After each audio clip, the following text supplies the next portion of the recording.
खुदा की लाठी बेआवाज है। निहत्थे फलस्तीनियों पर जुल्म के पहाड़ तोड़ने वाले इसराइल को आग ने अपनी लपेट में ले लिया। इसराइली तारीख की बदतरीन आग मकबूजा बैतुल मक़दस से सिर्फ 20 किलोमीटर दूर रह गई और तेज हवाओं के बायस शहर की तरफ तेजी से बढ़ रही है।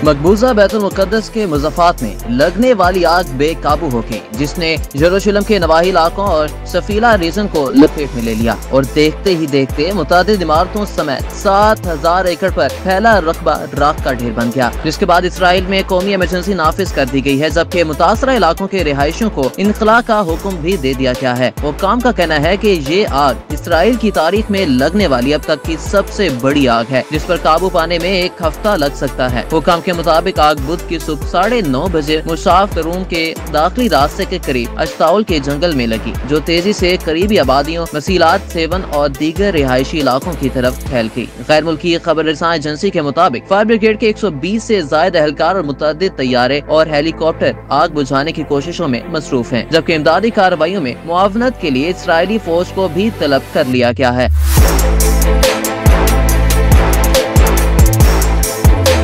हुक्काम का कहना है कि आग पर काबू पाने के लिए तकरीबन 50 फायर ब्रिगेड टीमें, 4 फायर फाइटिंग तैयारे, 1 हेलीकॉप्टर, लाहवा यूनिट और दीगर इस्लाह से इमदादी टीमें मौका पर मौजूद हैं, जबकि मजीद 20 टीमें रास्ते में हैं। ताहम आग पर काबू पाने में नाकामी के बायस इसराइली वजीर खारजा ने यूनान, इटली, बुल्गारिया, क्रोशिया और कब्रिस से इमदाद की अपील कर दी है। यरूशलेम से तल अबीब जाने वाली मरकजी शाहराह आग की लपेट में है और कई गाड़ियाँ भी जलकर खाकसर हो चुकी हैं। मरकजी शाहराह पर ही अपनी गाड़ियाँ छोड़कर भाग गए, जिसके बाद मरकजी शाहराह को बंद कर दिया गया है। सूरत हाल की संगीनी के पेश नजर रूट 44 को दोनों जानिब से बंद कर दिया गया है, जबकि रूट 1 की बंदिश पर भी गौर किया जा रहा है। अवाम से अपील की गई है कि वो मुतासरा इलाकों से दूर रहें। दूसरी बड़ी आग रूट नंबर 6 के करीब सफीला इलाके में भड़की, जो फिदाइया और गिवातून की आबादियों के दरमियान वाक़ है। इस मुकाम पर भी आग ने शिद्दत इख्तियार कर ली है, जिसके बायस रूट 6 को निशारियम और सवेरिक इंटरचेंज के दरमियान बंद कर दिया गया है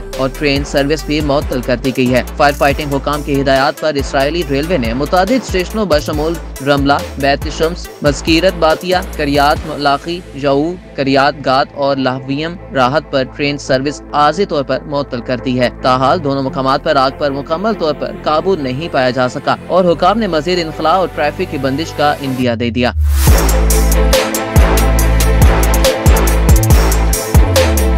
गैर मुल्की खबर एजेंसी के मुताबिक आग लगने के बाद रेस्क्यू सर्विसेज ने अब तक 22 अफराद को तिब्बी इमदाद फराहम की है, जिनमें से दम घुटने के बायस 12 अफराद की हालत ज्यादा खराब है, जिन्हें अस्पताल ले जाया गया। इसराइल के जंगल में एक ऐसे मौके पर आग भड़क उठी जब इसराइल के लिए लड़ते हुए हलाक होने वाले फौजियों की याद में दिन मनाया जा रहा था। आग लगने के बाद इसराइल यौम आज़ादी के हवाले से शेड्यूल तकारीब भी मनसूख कर दी गई हैं। इसराइली वज़ीर आज़म नेतन्याहू ने गर्मल की पहाड़ियों पर लगी आग को एक गैर मामूली वाक़या करार देते हुए कहा कि हम नहीं जानते कि आग किस तरफ जाएगी, इसलिए हम आग को बढ़ने से रोकने के लिए इक़दाम कर रहे हैं। हम अपनी आबादियों का तहफ़्फ़ुज़ करेंगे। तफ्तीशकारों का कहना है कि ये आग लापरवाही का नतीजा है। एक रिपोर्ट के मुताबिक तफ्तीशकारों का मानना है कि ये आग कूड़ा करकट के एक ढेर से शुरू हुई। इसराइली मीडिया का कहना है कि आग में फंसे अफराद को बचाने के लिए फौज की एक यूनिट को हाई अलर्ट पर रखा गया था और फौजी फायर ट्रकों को बुलाया गया था। इसराइली वज़ीर दिफा इसराइल कार्ड्स का कहना है कि इसराइल को कौमी हंगामी सूरत हाल का सामना है। कार्ड्स ने चीफ ऑफ स्टाफ एयाल अजमीर को हुक्म दिया कि वो आग बुझाने वाली टीमों को आग से निपटने में मदद फराहम करने की कोशिश करें।